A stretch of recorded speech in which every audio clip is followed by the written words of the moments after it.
Welcome back. I'm joined again by the 42nd mayor of Colorado Springs, Mayor Yemi Mobolade, who's marking his first year of his 4-year term as mayor. Thank you again for being here with us. Thank you for having me. Let's look ahead now. What are your focuses for your next 365? We're already in the middle of it. Perhaps you've heard of the 1,000 Neighborhood Gathering Initiative to combat mental health. We're doing it right now we started in the month of May, and that ends on September 28th on Good Neighbor Day.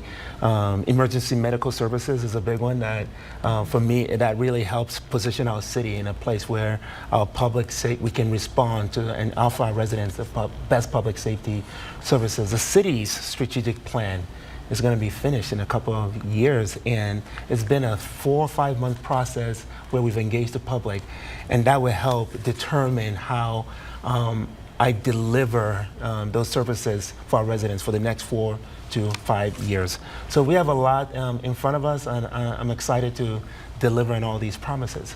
This 1,000 neighborhood gatherings. Yes. Where did this idea come from? Kind of talk about what it is and how people can sign up if they're interested in hosting one. No, thank you. Council member Lineweber was actually the spark of this idea. When he pulled me aside and told it to me, I was like, done. Yeah. Because I moved to this city as a pastor 14, 15 years ago, and we were doing these neighborhood gatherings, and it was transformative to equip our residents with the ability to solve their own problems. It's not always government. I mean, the solutions lies within our own abilities. And so we are equipping and empowering our residents. And let me just mention that the Surgeon General of the United States mentioned that social isolation is the biggest public crisis of our times, and that we must build more connected lives. So we are moving people back from isolation back to community. This is about old school America, where you could go next door and borrow a cup of sugar from your neighbor. So that's what we're doing. And to learn more and to register your own block party or neighborhood gathering, go to coloradosprings.gov. And no better time than the summer, right? When everybody's out and about anyway. Exactly. We had Memorial Day, you know, July 4th is coming. And so let's keep it going. We don't want it to be just a one-time thing.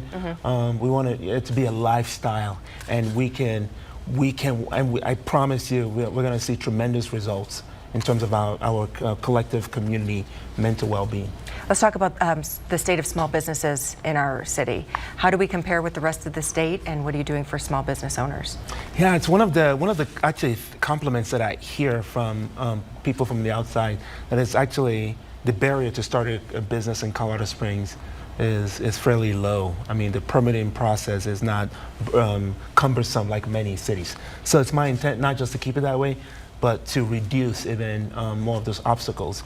I used to be the city's small business development administrator before I left to run a campaign. I'm a small business guy myself, so this is at the top of my priority. We are working on a business navigator program that helps new business people navigate the process a lot easier. We have tools like Accelerate COS in partnership with Exponential Impact for very, very low interest fund for those people who are trying to start or accelerate the business. And Permit Partner is another good tool to help you navigate starting the business process. All right. Thank you so much for being here. We're out of time, unfortunately. I could sit here and talk to you about the state of Colorado Springs all day. But again, thank you so much for celebrating your 1 year here with us. And we'll be right back.